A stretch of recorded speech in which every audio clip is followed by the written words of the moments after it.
Hello दोस्तों, क्या हाल चाल। बढ़िया।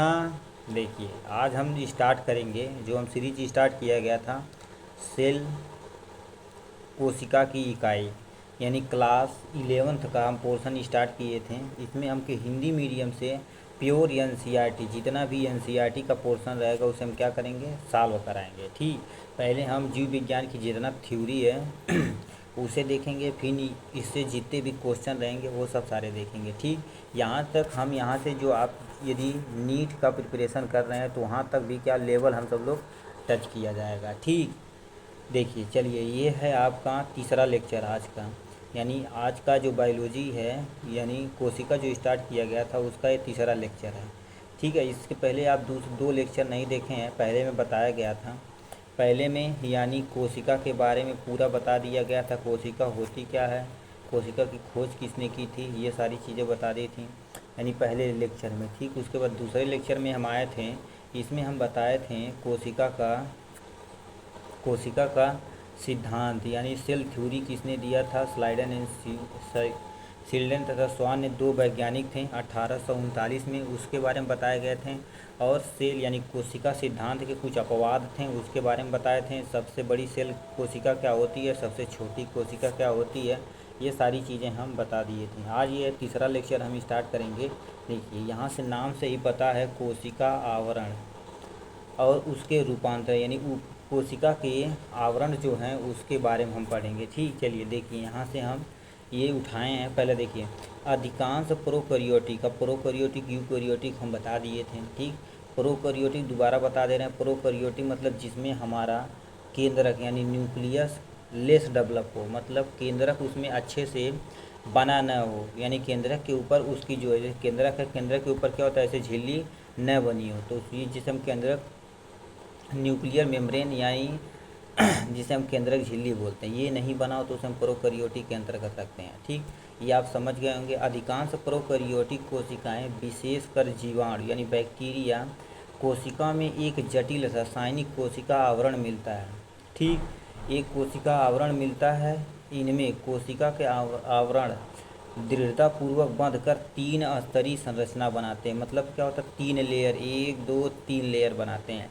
उसी तीन लेयर का ये ऊपर वाली लेयर होती है, इसे हम क्या कहते हैं, ग्लाइकोकैलिक्स बोलते हैं। और उसके पश्चात दो लेयर होती है, उसके बारे में पढ़ेंगे। ठीक, चलिए हम देखते हैं। यहाँ से देखिए, तीन स्तरीय संरचना बनाते हैं।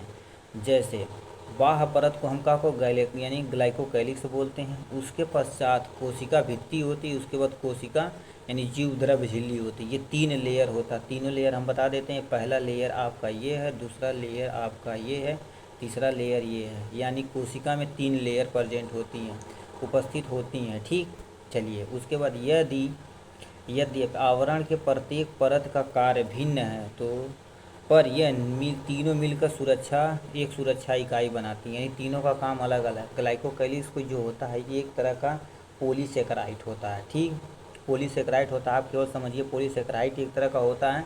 आप जब हम बायोमालिक्यूल यानी जीव मालिक्यूल पढ़ाएंगे, ठीक, जब उसे हम क्या अच्छे से बता देंगे। ठीक, बायोमालिक्यूल जब इसके बाद स्टार्ट किया जाएगा। ठीक है, देखिए तीनों मिलकर एक सुरक्षा बनाते हैं। ठीक, जीवाणुओं को उनकी कोशिका आवरण में भिन्नता ग्राम द्वारा विस्तृत यानी विकसित अभिरंजक अब स्टेनिंग करते हैं, उसके आधार पर यानी विभिन्न व्यवहार के आधार पर दो श्रेणियों में रखा गया। पहला श्रेणी ग्राम पॉजिटिव, जिसे हम कह ग्राम धनात्मक और ग्राम ऋणात्मक। अब बताइए ग्राम पॉजिटिव और ग्राम निगेटिव क्या होता है। जब हम लेबोरेटरी में स्टेनिंग करते हैं, ठीक, स्टेनिंग मतलब अभिरंजक करते हैं, तो हमारा क्या होता है, जब यदि स्टेनिंग ले ले तो उसे हम क्या बोलते हैं, ग्राम पॉजिटिव बोलेंगे।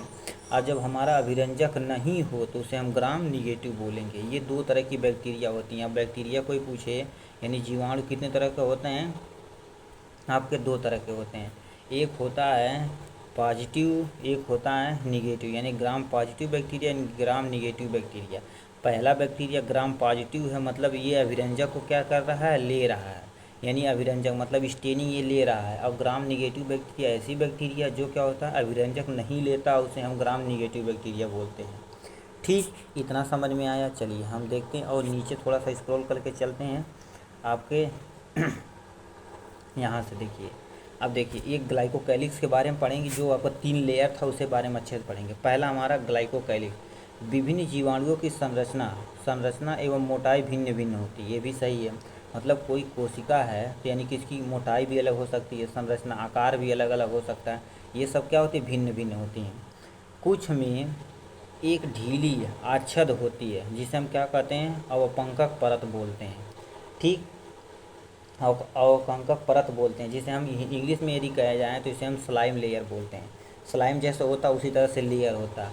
दूसरी में यह मोटी व कठोर आवरण के रूप में हो जाती है, यानी दूसरी में देखा जाए तो मोटी आवरण कठोर के रूप में हो जाती है, जिसे हम क्या बोलते हैं, कैप्सूल बोलते हैं। ठीक, ये देखिए करिए, एक लेयर ये है जिसे हम क्या करते हैं, स्लाइम लेयर। दूसरा हमारा कैप्सूल लेयर होता है। ठीक, कैप्सूल जो प्रोटेक्शन प्रोवाइड करता है।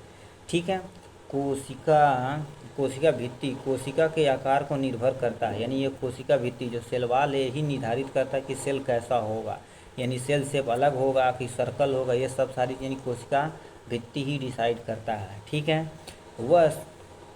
वह सत्संग संरचना भूमिका प्रदान करती है जो कोशिका को फटने तथा निपातित होने से बचाती है, यानी कोशिका भित्ति कठोर होता है, यदि यही स्ट्रॉन्ग बनाता है कि कब सेल फट न जाए, इसलिए क्या होता है, ये इसी का मॉडिफिकेशन होता है, जीवाणुओं के फटने तथा निश्चारण होने से बचाती है। ठीक है, यही हमारा जो कोशिका सेल मेम्ब्रेन है, वो सेल वॉल है, वही बचाता है। ठीक, अब उसके बाद क्या होती है, कोशिका द्रव्य झिल्लिका, यानी प्रकृति में वर्णात्मक होती है और इसके द्वारा कोशिका बाह्य आवरण से संपर्क में बनाए रखने में सक्षम होती है। यानी संरचना अनुसार यह झिल्ली प्रोकैरियोटिक झिल्ली जैसी होती है। ये एक विशेष झिल्ली नुमा संरचना होती है जो जीवद्रव्य झिल्ली में कोशिकाओं को फैलाने से बचाती है। मतलब कह रहे हैं कोशिकाओं से बता दी। कहने का मतलब क्या होता है, जीव द्रव्य झिल्ली, मतलब जीव द्रव, देखिए करिए, जीव द्रव मतलब लिक्विड, झिल्ली मतलब पन्नी, यानी आपका जो साइटोप्लाज्म होता है वही तुम्हारा क्या होता है, वो भी हिस्से में एक झिल्ली नुमा संरचना होती है। उसी के अंदर ये सारी चीज़ें, जितना भी सेल, मतलब ये सेल है, सेल के अंदर जितना भी सेल ऑर्गेनेल वगैरह होता है सब इसे उसी में इकट्ठा किए रहते हैं। ठीक है, जिससे क्या होता है, कोशिका फैलाने से बनती हैं, जो आपको यानी कोशिका भी, यानी कोशिका, देखो करिए यहाँ से, जीव द्रव्य झिल्ली को कोशिका फैलाने में बताया, जिसे मीजोसोम बोलते हैं। मीजोसोम क्या होता है, मीजोसोम बताते हैं। कहने का मतलब ये मान लेते हैं सेल के ऊपर सेल मेम्ब्रेन है। ठीक, यही हमारा कभी कभी क्या हो जाता है, मॉडिफिकेशन ऐसे हो जाएगा, तो यहाँ मान लेते हैं ऐसे करके ऐसे हो जाएगा, फिर ऐसे करके ऐसे हो जाएगा। इसी तरह से क्या होता है, ये फोल्डिंग हो, जिसे हम क्या कहते हैं, मीजोसोम कहते हैं, जो बैक्टीरिया वगैरह में देखने को मिलता है। ठीक है, ये हो गया, उसका मीजोसोम कहते हैं। मीजोसोम समझ गए, जो जितने भी प्रोकैरियोटिक ऑर्गेनिज्म होते हैं, प्रोकैरियोटिक जीव होते हैं, वो क्या होता है, मीजोसोम के ही द्वारा अपना सांस लेने में हेल्प करते हैं। ठीक है, ये समझ में। यह फैलाए पुटिका, नलिका तथा पटलिका, ये पटलिका के रूप में होती हैं। कोशिका द्रव्य भित्ति निर्माण डीएनए प्रकृति यानी प्रतिकृति तथा उसके संतानी कोशिका में वितरित होने में सहायता करता है। ठीक, कहने का मतलब क्या, कहने का मतलब दोबारा बता रहे हैं, इसे थोड़ा सा स्क्रॉल करके ऊपर करें, ये सेंटेंस हम आपको बता रहे हैं। ठीक है, जैसे ये कह रहा है मीजोसोम कहते हैं, तो मान लिया कोशिका यानी जो सेल मेम्ब्रेन है उसी का मॉडिफिकेशन होता है। ठीक, ये फैलाव कहाँ तक होता है, पुटिका, नलिका और पटनलिका के रूप में होता है। यह कोशिका भित्ति का निर्माण करता है, यही जो होता है सेल मेम्ब्रेन का निर्माण करता है। डीएनए प्रतिकृति तथा उसके संतानी कोशिकाओं में वितरित को सहायता करता है। और वह श्वसन स्रावी प्रकृति जीव द्रव्य पृष्ठ क्षेत्र से एंजाइम मात्रा को बढ़ाने में भी सहायता करता था। जो ऐसे आपका सेल था, जो ऐसे सेल का मॉडिफिकेशन था ऐसे, जिसे हम सेल मेम्ब्रेन का, उसे हम क्या होता है, मीजोसोम बोल रहे थे। ये श्वसन में भी काम आता है, सांस लेने में भी काम आता है। जो यानी ज्योति आपके झिल्ली के अंदर कुछ भी है तो उसे क्या होता है, बाहर निकालने, यानी दूसरी कोशिका से क्या होता है, संपर्क रखने में भी हेल्प करता है। और एंजाइम मात्रा को बढ़ाने में भी हेल्प करता है। ये सारी चीज़ें मीजोसोम ही करता है। जैसे नीले हरी शैवाल कोशिकाओं में जीव द्रव्य में झिल्ली में विस्तार होता है। ठीक, विस्तार होता है, ये तो हमने समझ गया, झिल्ली नुमा विस्तार होता है, जिसे वर्णकी लवक कहते हैं। इसमें क्या होता है, वर्णक पाए जाते हैं। ठीक, ये था मीजोसोम के बारे में टोटल। उसके बाद दूसरा सेंटेंस हमें से यहाँ से दे रखा है, दूसरा सेंटेंस, ठीक है, ये प्योर एनसीईआरटी है, ठीक है। यहाँ से दूसरा हमें दे रखा है, इसके बारे में थोड़ा सा देख लेते हैं। देखिए दूसरा सेंटेंस, कोशिका, कोशिका यानी देखो, हाँ, जीवाणु कोशिका चाल यानी चलायमय तथा अचलमय होती हैं। कहने का मतलब कुछ यानी जीवाणु ऐसे होते हैं जो क्या करते हैं, चल सकते हैं, चलायमय होते हैं। कुछ ऐसे होते हैं अचलायमय, वो चल नहीं सकते हैं। यदि, अब क्या दिया, कौन चलेगा, यदि वह चालमय हो तो उसकी कोशिका भित्ति जैसी पतली संरचना होती है, जिसे हम कोशिका भीका कहते हैं। कहने का मतलब क्या होगा, ये जो होता है कुछ मोटी यानी कुछ चल सकते हैं, कुछ नहीं चल सकते हैं। यदि चल सकते हैं तो आप देखेंगे बैक्टीरिया ये है, तो बैक्टीरिया के पीछे क्या होता है, ऐसे ऐसे संरचना होती है, जिसे हम क्या बोलते हैं, ये जो होता है यही कोशिका भीका होता है, जिसे हम क्या इंग्लिश में देखा जाए तो इसे हम फ्लैजला बोलते हैं। ठीक, ये लोकोमोशन में हेल्प करता है, एक जगह से दूसरे जाने में, यानी फ्लैजला बोलते हैं, जो फ्लैजलिन प्रोटीन का बना होता है। ठीक, कोई दिक्कत नहीं। यदि वो चल सकता है तो ये फ्लैजला ऐसे प्रेजेंट होगा। ठीक, ये आपका ये बैक्टीरिया है, ये हो गया। और यानी कोशिका यानी कशाभिका बोलते हैं। ठीक है, दूसरा क्या दिया, जीवाणुओं में यानी जीवाणुओं में कशाभिकी की संख्या व विन्यास कर्म रूप से होते हैं। जीवाणु कशाभिकियों में फ्लैजला 3 प्रकार के होते हैं। पहला हमारा मतलब, कहने का मतलब ये आपका एक बैक्टीरिया के यदि पीछे से फ्लैजला प्रेजेंट है तो 3 तंतु, एक तंतु वाला भाग, एक अकुंस वाला भाग, एक आधारी शरीर के में 3 भाग होते हैं। ठीक, जिसे हम क्या बोलते हैं, filamentous hook and basal body भी बोल सकते हैं इंग्लिश में। ठीक, आप यानी 3 रखिए, फ्लैजला के 3 भाग होते हैं, तंतु, अकुंस व आधारी शरीर होते हैं। ठीक, अब क्या क्या करते हैं इसके बारे में देख लेते हैं। ठीक है, यहाँ से हम बैक्टीरिया यानी कि जो फ्लैजला बना ही देते हैं। देखिए, तंतु कोशिका विका को सबसे बड़ा भाग होता है। ठीक, उसके बाद कोशिका सतह की बाहर की ओर फैलाया होता है। देखो बाहर की तरफ फैलाया हुआ, तो यही तुमसे बोल रहा है। ठीक, सिंपल। तो चलिए आगे, यदि बैक्टीरिया को भागना है तो इसी के द्वारा क्या होता है, भागेगा। ठीक है, इसी के द्वारा भागेगा। और नीचे सेंटेंस क्या दिया, जीवाणुओं की सतह में पाई जाने वाली संरचना जिसे हम रोम या झालर की गति करते हैं, यानी जिसे हम सीलिया बोलते हैं। ठीक है, सीलिया यानी क्या होता है, यानी बिसाइड पिलाई और फिम्ब्रिया की आल्सो स्ट्रक्चर होती हैं, जो क्या करती है, एक बैक्टीरिया से दूसरे, यानी ये देखो कर दिया, ये गति में यानी गति में सहायता नहीं करती हैं। रोम लंबी नलिकाकार संरचना होती है। ठीक, जो एक विशेष प्रकार की प्रोटीन से बनी होती है। देखिए, कहने का मतलब ये बैक्टीरिया हो गई। ठीक, इसके पास ये फ्लैजला हो गया। ऐसे क्या होता है, सीलिया होता है या सेक्स पिलाई होती है, इसे हम क्या नॉर्मली पिलाई बोलते हैं। ठीक, पिलाई बोलते हैं, जिसे हम क्या होता है, रोम या झालर बोल लेते हैं। मतलब एक बैक्टीरिया दूसरे बैक्टीरिया, मान लेते हैं यहाँ पर एक बैक्टीरिया, तो इसे बैक्टीरिया से मिलने के लिए क्या करेगी, एक दूसरे को क्या करते हैं, ये पिलाई अपने को दूसरे को क्या करेंगे, सेक्स पिलाई से बोलते हैं। ये पिलाई जो होती हैं, जिसे रोम या झालर हम बोल रहे थे, इसी के द्वारा क्या होती है, अटैच होती हैं, अपना जेनेटिक मटेरियल एक्सचेंज कर सकती हैं, मतलब रिप्रोड्यूस इसी के हिसाब से अपना कर सकती हैं। ठीक, ये सहायता यानी ये गति में कोई भी सहायता नहीं कर सकती, केवल एक्सचेंज ऑफ जेनेटिक मटेरियल यानी अनुवांशिकी पदार्थ को एक जनरेशन से दूसरे जनरेशन में भेजा जा सकता है, मेल और फीमेल में ट्रांसफ़र किया जा सकता है। ठीक है, वही तो मैं, झालर इनकी गति में सहायता नहीं होती है। रोम लंबी नलिकाकार संरचना होती है, जो विशेष प्रकार की प्रोटीन से बनी होती है। और झालर और लघुशंकु सूक जैसे तंतु है, जो कोशिका के बाहर प्रवर्धित होती है। ठीक, कुछ जीवाणुओं में यह इनका पानी की धारा में पाए जाने वाली चट्टानों पोषक ऊतकों में चिपकने में सहायता करती हैं। कहने का मतलब ये जो बनाया था ऐसे ऐसे कुछ में होती है, यानी पानी से भी यानी आगे भी बढ़ सकते हैं। मतलब क्या होता है, कोई भोजन वगैरह है तो उसे भी पकड़ सकते हैं। ये चट्टान से रोकने, मतलब यहाँ चट्टान है तो इससे क्या होता है, अटैच हो जाएंगे, अपना रुक जाएंगे, ये भी हेल्प करता है। ठीक, ये था टोटल सीलिया और यानी रोम के बारे में, झालर के बारे में, ये सब चीज़ें हैं। ठीक है, अब इसी को हम क्या करते हैं, आगे बढ़ाते हैं। एक यहाँ से एक हम पोस्ट यहाँ से पढ़ लेते हैं। ये राइबोसोम और उसके अंतर्वृत्त पिंड है, यानी राइबोसोम के बारे में पढ़ लेते हैं। ठीक है, राइबोसोम कितने तरह के होते हैं, क्या होते हैं, कैसे होते हैं, ये जरूर आप रखिएगा यार।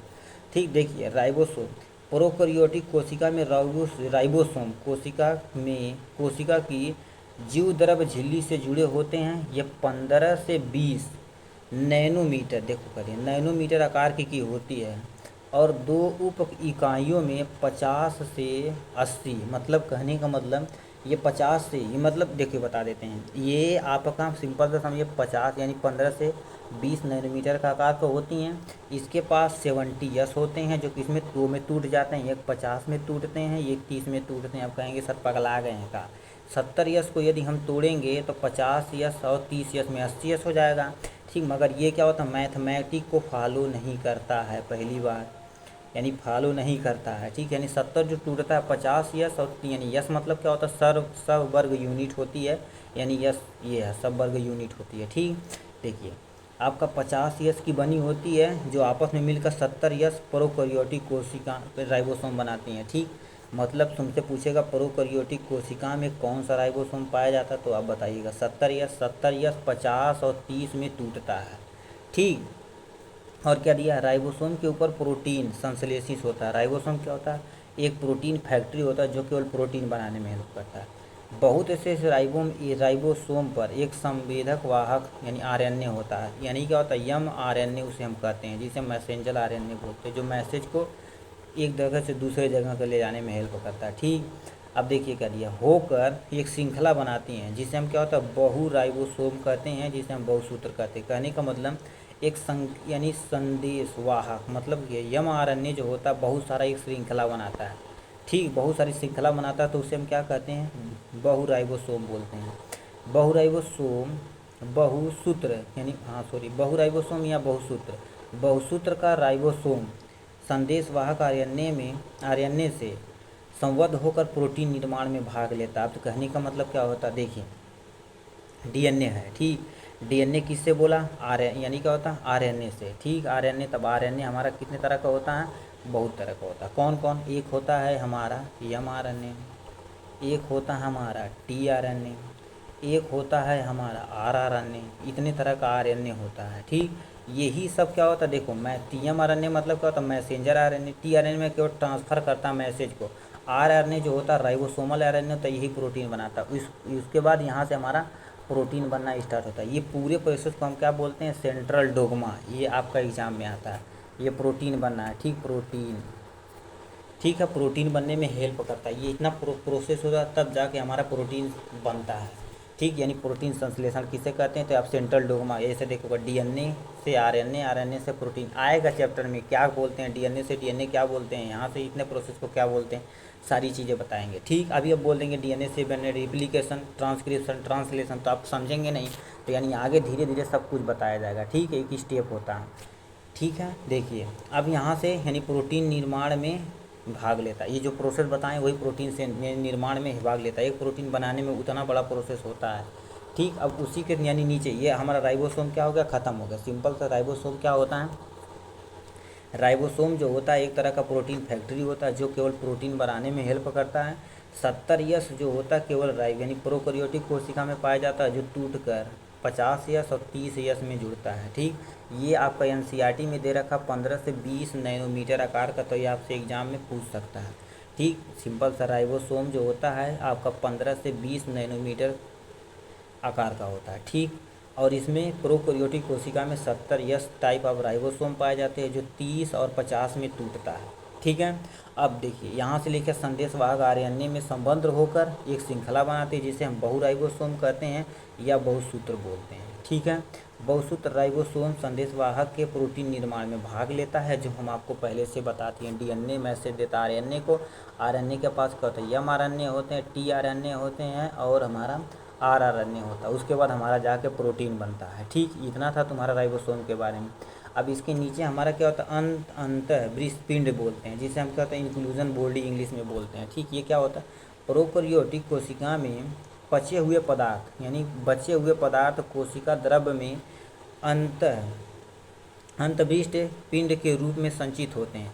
ये झिल्ली द्वारा नहीं यानी घिरे नहीं होते हैं, ये झिल्ली द्वारा घिरे नहीं होते हैं एवं कोशिका द्रव्य के स्वतंत्र रूप से पड़े होते हैं, जैसे फास्फेट कणिका। ठीक, फास्फेट कणिका होती हैं और हमारा साइनोफाइसी होती है। ठीक, फाइसिन होता है और कणिकाएँ या ग्लाइकोजन कणिकाएँ होती हैं जो रस यानी गैस रसधानी नीली, हरी, शैवाल, बैंगनी तथा आपका प्रकाश संश्लेषी जीवाणु में पाए जाते हैं। सिंपल सा ये जो होता है क्या होता है, ये आपकी जो सेल है, सेल के अंदर जो लिक्विड वाला पार्ट होता है उसके अंदर ये प्रेजेंट होता है, कोशिका द्रव्य में प्रेजेंट संचित होता है, ठीक, आयन के फॉर्म में। अब ये देखिए, ये जो होता है कहाँ पर पाया जाता है, कोशिका द्रव्य स्वतंत्र रूप से पड़े होते हैं। और कहाँ पर इसका उदाहरण, फास्फा कणिका आपका यानी साइनोफाइसिन और कणिका ग्लाइकोजन, ये सब सीधे चीज़ें होती हैं। और किस में पाई जाती हैं, ये जो होता है देखिएगा, ये नीली हरी शैवाल में, बैगनी और अन्य प्रकाश संश्लेषी जीवाणुओं में यानी बैक्टीरिया में पाया जाता है, ठीक। ये था टोटल इसके बारे में, ठीक। यहीं हम देख लेते हैं ये आपका सेल के बारे में, यानी दोनों सेल को हम देख लेते हैं, फिर अगले से स्टार्ट करेंगे यूकेरियोटिक कोशिका, ठीक। देखिए, ये आपका कौन सा सेल है, आपका है पहला हमारा पादप कोशिका। पहले हम देख लेते हैं ये प्लांट सेल, ठीक। आप दोनों सेल ऐसे बना लीजिएगा, उसके बाद आप क्या करिएगा, केवल आप डिफरेंस मतलब अंडरलाइन करिएगा क्या क्या डिफरेंस है, ठीक है। देखिए, हम यहाँ से बताते चलते हैं आपको, पहला उस पर आप यहाँ ही इंडिकेट करते जाए। पहला हमारा देखिए, यहाँ से हम स्टार्ट करते हैं आपका, यानी लयन काय जिसे हम लाइसोसोम कहते हैं, ये दोनों में प्रेजेंट होता है। प्लांट कोशिका यानी पादप कोशिका, जंतु कोशिका, दोनों में प्रेजेंट होता है, कोई दिक्कत नहीं। खुदरी आपका एंडोप्लाज्मिक रेटिकुलम, एंडोप्लाज्मिक रेटिकुलम को साथ में ER भी लिखते हैं, कहीं कहीं आप कन्फ्यूजन मत कीजिएगा, ठीक। ये दोनों में पाया जाता है, ठीक है। ये हमारा दोनों में पाया जाता है, अभी सब पढ़ेंगे। उसके बाद चिकनी स्मूथ एंडोप्लाज्मिक रेटिकुलम, चिकनी अंतःद्रवित जालिका होती है। उसके बाद हमारा क्या होता है, जंतु यानी जीव द्रव्य तंतु, ये भी हमारा दोनों कोशिका में पाया जाता है, ठीक। सॉरी, यहाँ से ये जो होता है ये केवल प्लांट सेल में, मतलब पहले प्लांट सेल को क्या कहता है, एक्सचेंज ऑफ मटेरियल करना रहता है, तो ये केवल केवल केवल केवल किस में पाया जाता है, आपके जो प्लांट सेल होते हैं उसमें देखने को मिलता है, ठीक। कहने का मतलब क्या होता है, एक डिफरेंस ये वहाँ कलर के दूसरा कर देते हैं, ठीक। देखिए, कलर हम बता देते हैं। उसके बाद ये हमारा केवल यानी आपका किसमें, पादप कोशिका में पाया जाता है, ठीक। अब उसके बाद हम यहाँ से आते हैं, ये दोनों में पाया जाता है। अब हम जो डिफरेंस होता है उसे हम क्या होता है, ब्लू कलर से दिखाएंगे, ठीक। और मतलब ये हमारा, सॉरी यार, मतलब यहाँ से देखिएगा दिया, ठीक है। ये जो होता है ये हमारा प्लांट यानी क्या होता है, पादप कोशिका और जंतु कोशिका दोनों में पाया जाता है, ये भी पाया जाएगा, ये भी पाया जाएगा, ठीक। अंडरलाइन करते चलते हैं, मतलब एक डिफरेंस मिला। अब आते हैं हम किसमें, सूक्ष्म नलिका जिसे माइक्रो ये बोलते हैं, तो ये दोनों में पाया जाता है, ठीक। ये हो गया।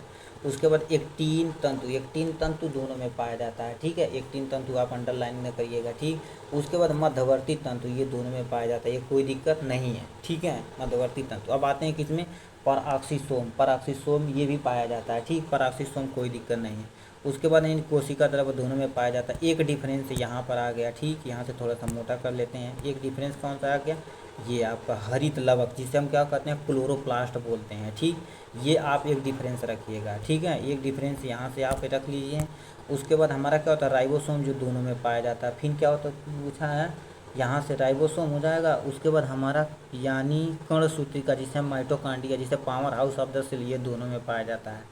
कोशिका भित्ति मतलब सेल वाल, आप एक अंडरलाइन करिएगा। एक स्टेप यहाँ से इरेज करते हैं, एक स्टेप और यहाँ से इरेज करते हैं।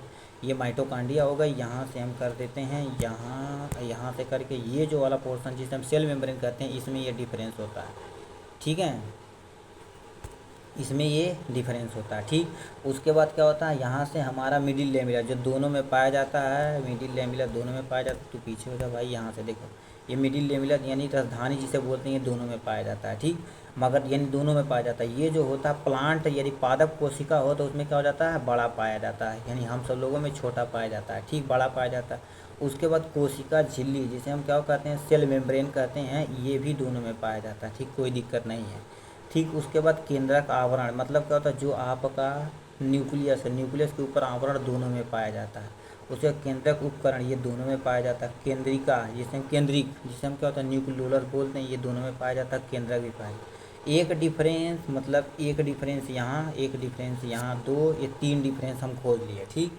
इसी तरह से हम चलेंगे, धीरे धीरे सब खोज लेंगे, ठीक। चलिए हम आते हैं किस पे, आपके नीचे एक यहाँ से है, थोड़ा सा छोटा हो जाता है, इसमें देखिए कर दिया, ये जो है आपका एनिमल सेल है। एक्चुअली एनिमल सेल ऐसे होता है, ठीक। देखिए कर दिया, यहाँ से हमें दे दिया यानी सूक्ष्म कुरी जिसे हम कहते हैं माइक्रोबाइल बोलते हैं।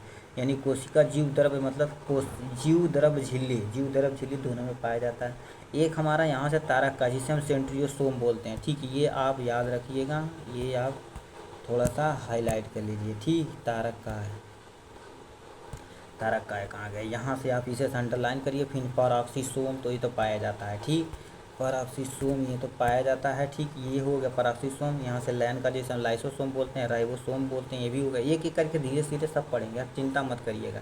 जिसमें माइटोकॉन्ड्रिया, ये दोनों में पाया जाता है, ठीक। यहाँ से एंडोप्लाज्मिक रेटिकुलम, जिसे क्या कहते हैं, खुदरी और स्मूथ दोनों हो सकती है। केंद्रक तो पाया जाता है, केंद्रिका पाया जाती है, केंद्रक आवरण पाया जाता है, गाल्जी का, ये सब सीधी चीज़ें क्या होता है, ये आपका एनिमल सेल का है। ऊपर जो गया था आपका प्लांट सेल का, ये डिफरेंस है, ठीक। उसके बाद हम अब स्टार्ट करेंगे एक एक से, मतलब जो आपका स्टार्ट किया जाएगा सेल मेम्ब्रेन, पहले सेल मेम्ब्रेन से स्टार्ट किया जाएगा, ठीक। सेल मेम्ब्रेन यानी कोशिका झिल्ली से पहले स्टार्ट किया जाएगा। उसके बाद सब कुछ हम क्या करेंगे, सेल वाल होता है क्या, एंडोप्लाज्मिक रेटिकुलम क्या होता है, ठीक, गाल्जी बॉडी क्या होती है, राइबोसोम क्या होता है, ये सारी चीज़ें पढ़ाएंगे, ठीक है। ये था आपका आज का लेक्चर, कितना 25 मिनट हो चुका है टोटल। कोई दिक्कत नहीं, मिलेंगे अगले लेक्चर के साथ, अगले गजब के कॉन्सेप्ट के साथ, ठीक। पढ़ाई करते रहिए, ऑल द वे।